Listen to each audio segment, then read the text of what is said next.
Сәлем баршаңызға, есімім Айнұр, каналыма қош келдіңіздер.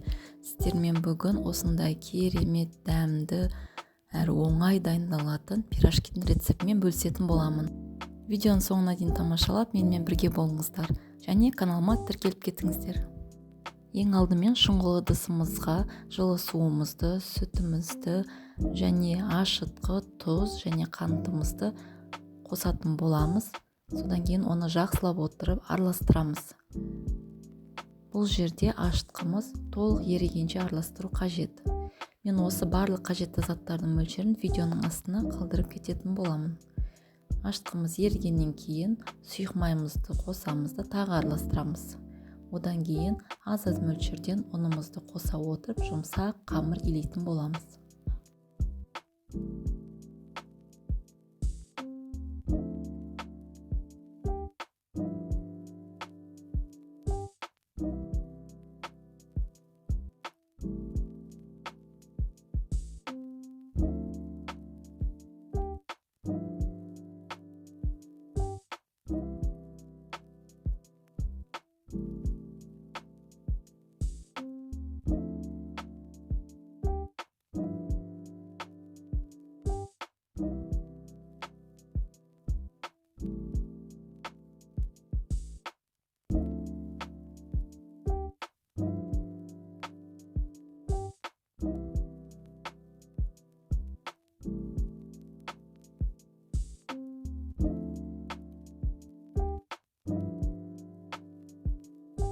Мінекей қамырымыз дайын.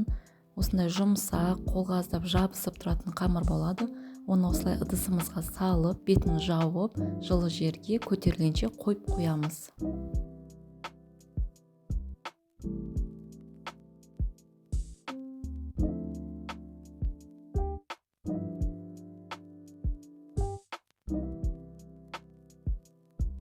Ал енді қамырымыз көтерілгенше салмасын дайындап аламыз. Ол үшін бірнеше картоптарды тазалап, жақсылап отырып жуып, осылай бірнеше бөліктерге бөліп аламын.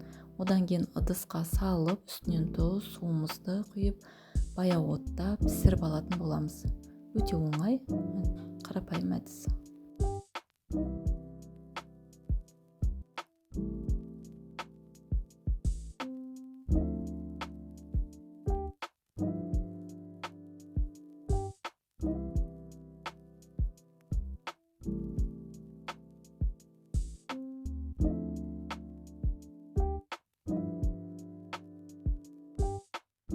Мінекей картоптарымыз пісті, оны сүзіп алдық.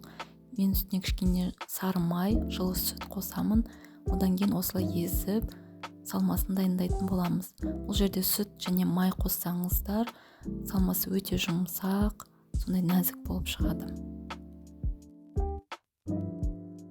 Мінекей қамырымыз өте керемет болып көтерілді. Енді осыдан бірнеше бөліктерге бөлеміз. Одан кейін оқтаумен жайып, ішіне салмасын салып, пирожки түйетін боламыз.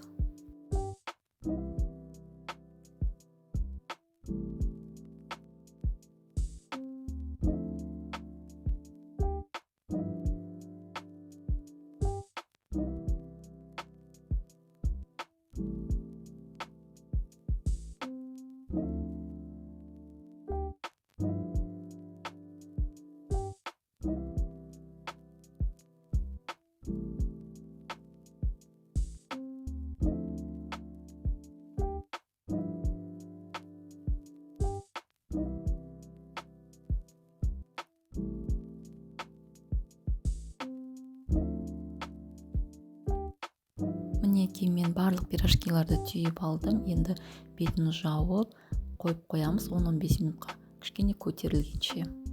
Одан кейін қызып тұрған майымызда бауырсақ секілді екі жағын ауната отырып, пісіріп аламыз.